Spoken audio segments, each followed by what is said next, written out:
दोस्तों आज हम बात करने वाले हैं एक ऐसे टॉपिक पर जो न्यूज हेडलाइंस में कभी तो ट्रेड टेंशन के नाम से आता है और कभी टैरिफ डिस्प्यूट के नाम से, और इसका इम्पैक्ट डायरेक्टली आपकी जेब, जॉब और इकोनॉमी पर पड़ता है। लेकिन अब सवाल सिंपल है कि यूएस और इंडिया के बीच टैरिफ वॉर क्यों होता है? क्या ये दोस्ती के खिलाफ है? और सबसे इम्पोर्टेंट, इसका असर आम आदमी पर क्या पड़ता है? तो आज की वीडियो में कोई प्रोपेगेंडा नहीं, कोई कंट्री बैशिंग नहीं, सिर्फ ग्राउंड रियलिटी और ग्लोबल ट्रेड लॉजिक की बात करेंगे। मैं हूँ सौरभ और आप देख रहे हैं अनफोल्ड इंडिया। दोस्तों पार्ट 1 में समझते हैं कि टैरिफ होता क्या है। टैरिफ का मतलब होता है जब कोई कंट्री किसी दूसरी कंट्री के प्रोडक्ट पर एक्स्ट्रा टैक्स लगा देती है जब वो इंपोर्ट होता है। एग्जांपल के तौर पर समझे तो यूएस ने अगर इंडियन स्टील पर टैरिफ लगाया तो इंडियन स्टील महंगा हो जाता है यूएस मार्केट में। अब समझते हैं कंट्रीज टैरिफ लगाती क्यों है? अपनी लोकल इंडस्ट्री को प्रोटेक्ट करने के लिए, नेगोशिएशन प्रेशर बनाने के लिए और ट्रेड इम्बैलेंस को कंट्रोल करने के लिए। जब दोनों साइड एक दूसरे के प्रोडक्ट्स पर टैरिफ लगाने लगे तो इसे बोलते हैं टैरिफ वॉर। अब समझते हैं दोस्तों यूएस इंडिया टैरिफ वॉर की कहानी शुरू से। इस स्टोरी को प्रॉपर टाइमलाइन से समझना बहुत जरूरी है। दोस्तों फेज 1 में बात करेंगे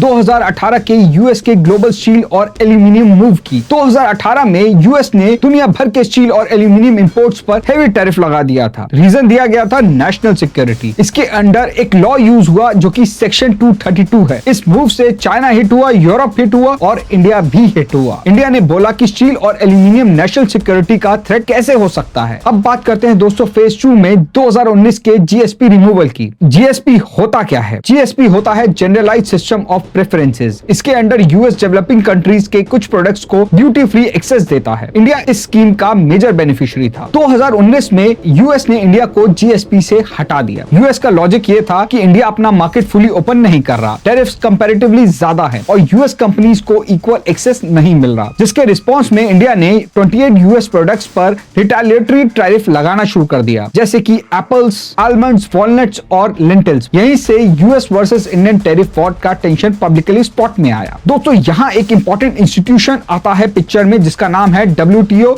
यानी कि वर्ल्ड ट्रेड ऑर्गेनाइजेशन। WTO का काम होता है कंट्रीज के ट्रेड डिस्प्यूट को जज करना, रूल्स फॉलो हो रहे हैं या नहीं ये सब कंट्रोल करना। इंडिया ने बोला यूएस का steel aluminium tariff WTO rules के अगेंस्ट है, जिसके काउंटर में यूएस ने बोला कि इंडिया का रिटेलिएशन लीगल बेसिस के बिना है। मतलब कि दोनों साइड एक दूसरे पर रूल ब्रेकिंग का एक्यूजेशन लगाने लगे। 2023 में टेंशन थोड़ी ठंडी हुई क्योंकि 2023 में एक इंपॉर्टेंट डेवलपमेंट हुई। इंडिया और यूएस ने WTO के कुछ पेंडिंग डिस्प्यूट विड्रॉ किए, कुछ रिटेलिएटरी ड्यूटीज को रिमूव करने पर एग्री भी किया। इसका मतलब टैरिफ वॉर खत्म नहीं हुई लेकिन पॉज हो गई। बैकग्राउंड रीजन थे strategic partnership, China factor, defence tech, semiconductor में कॉम्परेशन। अब बात करते हैं प्रेजेंट डे की यानी कि 2025। क्या ये टेंशन वापस आ सकती है और क्यों? रिसेंट रिपोर्ट्स के अकॉर्डिंग इंडिया ने WTO को सिग्नल दिया है कि यूएस के स्टील एल्यूमिनियम टैरिफ के अगेंस्ट काउंटर ड्यूटीज फिर से कंसीडर की जा सकती हैं। अगर इफेक्टेड एक्सपोर्ट्स की बात की जाए तो approx 7 to 8 billion worth of Indian good इससे काफी इफेक्ट होगा। साथ यूएस बोल रहा है कि ट्रेड डेफिसिट इंडिया के साथ काफी ज्यादा है। इंडिया बोल रहा है कि यूनिलैटरल टैरिफ अनफेयर हैं। अब समझते हैं दोस्तों पार्ट 6 में कि नंबर जो आपको हमेशा याद रखने चाहिए। US India good tariff approx 2024 के अप्रॉक्स की बात करें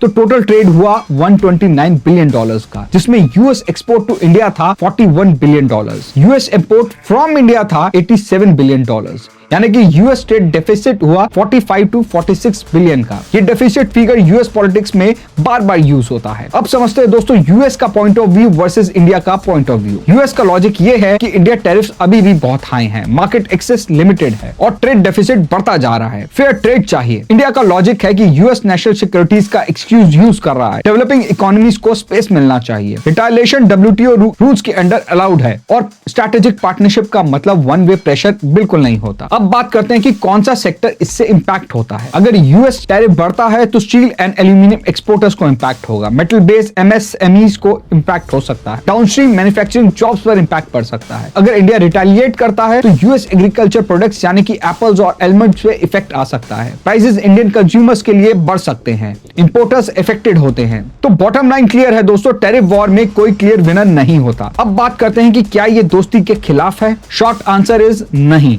ग्लोबल ट्रेड में दोस्त भी टैरिफ लगाते हैं, पार्टनर्स भी प्रेशर क्रिएट करते हैं। US Europe, US Japan, US Canada सबके बीच टैरिफ डिस्प्यूट होते रहते हैं। इंडिया यूएस केस भी नॉर्मल ग्लोबल ट्रेड फ्रिक्शन है। अब बात करते हैं दोस्तों कि आगे हमें क्या देखना चाहिए, जो कि एक बहुत इंपॉर्टेंट पार्ट है। अगर आप न्यूज फॉलो करना चाहते हो तो ये 4 चीजें हमेशा ट्रैक रखो। Bilateral trade agreement talks, steel and aluminium पर नया announcement, import quality norms, non tariff barriers और statement from office of united trade representative और इंडियन कॉमर्स मिनिस्ट्री।